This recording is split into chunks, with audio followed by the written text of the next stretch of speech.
कसं आपण पेरणीसाठी जे बियाणं आहे ते त्याची तेवढी क्षमता आहे का, ते जर उगवलं नाही तर आपलं भविष्यात नुकसान होणार आहे. त्याच्यासाठी बियाणे जे त्याची आपल्याला काय करायचे, तपासणी करायची कशाची, त्याच्या उगवण क्षमतेची. ह्याच्यासाठी आपण काय केलं तुम्ही बघितलं असेल, मॅडमने आता काय केलं, किंवा एक बकेट घेतलं, बकेटमध्ये चांगलं पाणी घेतलं स्वच्छ आणि त्याच्यामध्ये हे भोरग भिजत ठेवलं. आता हे भोरग भिजत ठेवून व्यवस्थित सगळं जे आहे ते हे पाण्यानं चांगलं त्यानं ऍब्सॉर्ब केलं, पाणी शोषून घेतलं. त्याच्यानंतर काय केलं आपण, ह्याचे जे काही अतिरिक्त पाणी आहे तर ते आपण पिळून घेतलं आणि अशा पद्धतीने हे इथं भोरग ठेवलं. हे ठेवल्याच्या नंतर काय करायचंय मला सांगा. आता हे बियाणं आहे आपल्या हातात. आता हे समजा पोत्यातून बांब्या मारून मी एखादा दुसरा कट्टा ठेवलेला असते ना पेरणीसाठी, बरोबर नाही, तर त्या पेरणीसाठी ठेवलेल्या त्या पोत्यामध्ये जे आहे ते बांब्या मारून किंवा चमच्यानं हे जरी करून तुम्ही ते छिद्र असतात त्या पद्धतीने आपण बियाणं काढलं. हे बियाणं काढल्याच्या नंतर मला सांगा, आता ह्याच्यामध्ये जे आहे हे फुटलेलं बियाणं आहे, तर हे ह्या ठिकाणी बियाणे उगवण क्षमतेला ठेवायला पाहिजे का नाही, सांगा बाबा, ठेवायला पाहिजे का नाही? हा, ही उगवत नाही, पण मी ही बियाणे उगवण क्षमता करण्यासाठी ठेवायला पाहिजे का नाही ठेवायला पाहिजे? ठेवायचं का नाही इथं? हा, वापत नाही, मग हे इथं ठेवायचं का नाही ठेवायचं? नाही ठेवायचं का? बघा आता तुमचं सांगा बाबा, हे ठेवू का नको इथं? मी हे नाही का ठेवायचं? कामातून गेलेलं आहे. बरं, तुमचं काय होतं? नाही ठेवायचं. दादा तुम्ही सांगा, ठेवायला पाहिजे का नाही? कुठलेलं नाही ठेवायचं असं सगळ्याचं म्हणणं आहे ना? ठेवायचं.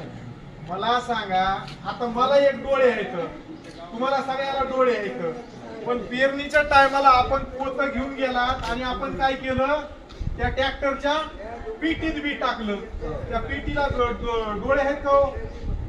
आहेत का डोळे? मग मला सांगा, त्या पीटीला जर डोळे नसले, जसं तुम्हाला आम्हाला दिसायला ही फुटलेलं आहे म्हणून आम्ही बाजूला काढलं, ती पीटी काढणार आहे का? मग ही जर असंच फुटलेलं बियाणं जर त्या ठिकाणी पेरलं तर तुमच्या रानामध्ये सोयाबीन उगवून येईल का? नाही येणार.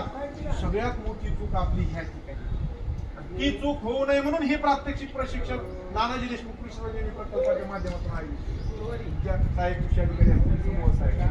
तर काय करायचंय, जे तुम्ही पोतं ठेवलेलं आहे पेरण्यासाठी त्याच्यात बंबा मारला, बियाणं असं घेतलं आणि बियाणं घेऊन हातात घेतल्याच्या नंतर निवडत बसायचं नाही. आहे असं बियाणं घ्यायचं आणि जशी मॅडमने आता ह्या 10ची लाईन केली ना, म्हणजे ही लाईन जर तुम्ही मोजली तर इथं एक बी ठेवलं, इथं एक बी ठेवलं, इथं तिसरं, चौथं, 5वं, 6वं, 7वं, 8वं, 9वं आणि ह्या ठिकाणी हे 10वं.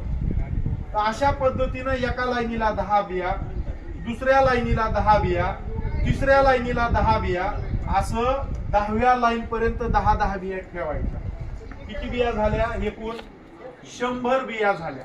हे करत असताना फुटकं बिटकं म्हणायचं नाही. फुटकं जरी असलं तरी ठेवायचं, डागील जरी असलं तरी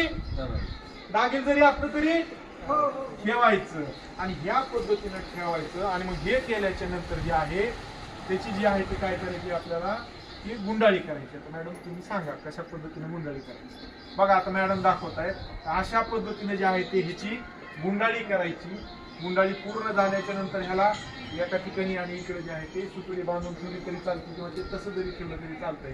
फक्त हे ठेवताना काय करायचंय, हा, माठाच्या तिथं गारव्याला ठेवा किंवा कुठेही रूम मध्ये गारव्याला जे आहे ते त्या ठिकाणी आपण ते ठेवायचं.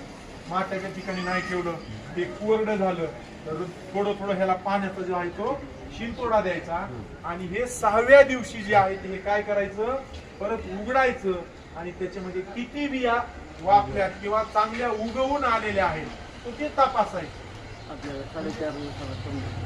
4.5 दिवसाला 4.5-5 दिवसाला जे आहे ते आपल्याला समजतंय काय उगवलंय किती उगवलंय.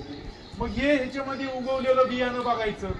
ह्याच्यात जर समजा 100 मधल्या 70 बिया जर चांगल्या उगवल्या असत्या तर ते बियाणं पेरणी योग्य आहे.